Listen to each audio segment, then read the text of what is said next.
Welcome aboard. What we're going to do right now is we are going to have a look at how we can solve some things to do with CAS on for your upcoming assessment task.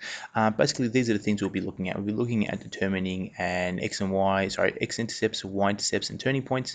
We're looking at determining a y value, an x value at a y value. We're looking at sketching for a domain, key points on a graph, new equations from transformations, and then how to find the equation from a graph. So first thing note, we will look at how to define functions on CAS. That's the first thing that we're going to have a look at. So what I thought we could do is have a look at the pre-assessment task in terms of what we've got here, and this is what we will use to find some stuff. So we're going to have a look at this thing here. So we're looking at this function here.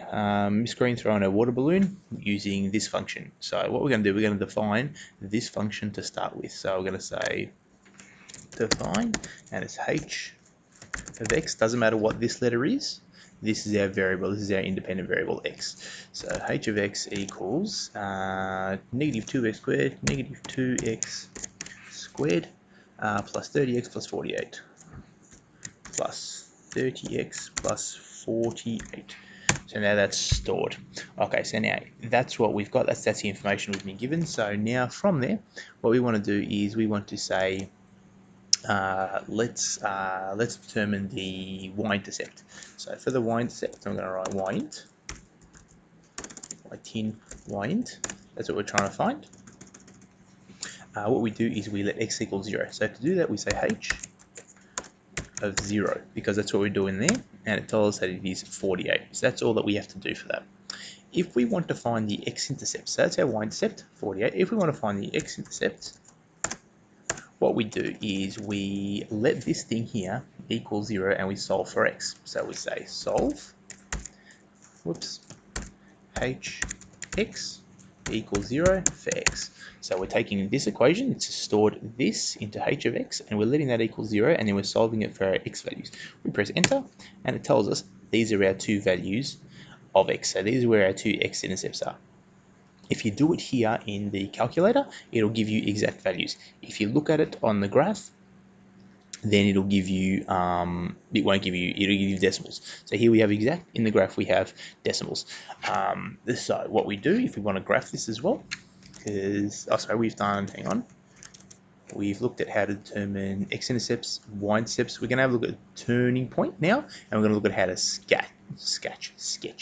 So we've defined our function, so we go click on our graph button, and I just have to type in h of x.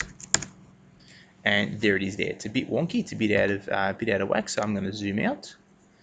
Windows settings, and I'm going to say -5. I'm going to say we're going to go out to, looks like, say 8. And my y minimum, I'm going to set it to about -1, and my maximum to about 55. So there we can see it being drawn there. So now if we want to find our x-intercepts, what we do, menu, analyze graph, we are looking where the graph equals 0. And from there, we set a lower boundary and an upper boundary. And from there, we have a decimal approximation of 5.71. We can check that by going up to here and setting this to 0.0. Decimal goes in, decimal comes out, and that's the value that we're looking at there. So that's what we've got. Okay, so that's how we x-intercepts and y-intercepts. Now we want to find a turning point. We can clearly see that our turning point is somewhere around here. So I'm going to say menu, analyze graph, maximum, and our turning point is there. So it happens at 0.75 and 49.1. So that's how I'd go about finding that. Whoops, wrong one. So that's because I was given in this form. The other thing I can do is to complete the square. So to do that, I'll type in complete square h of x for x, and it gives it to me in completed square form. In turning point form. And remember, in turning point form, we're normally used to a x minus h all squared plus k, where k is our y coordinate and h is our x coordinate. So here, 3 over 4, 0.75, and this 398 over 3. Let's try that. 393 over 0.0, we end up with our 49.125, which is exactly what we ended up with there. So that's the way we go about now. So from there we have found x-intercepts, y-intercepts, and turning point. We haven't found a y value at an x and an x at a y, but we'll do that.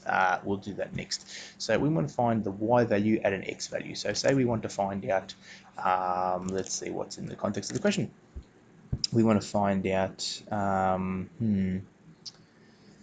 We want to find out how high the stone is, or how high the water balloon is at 5 meters.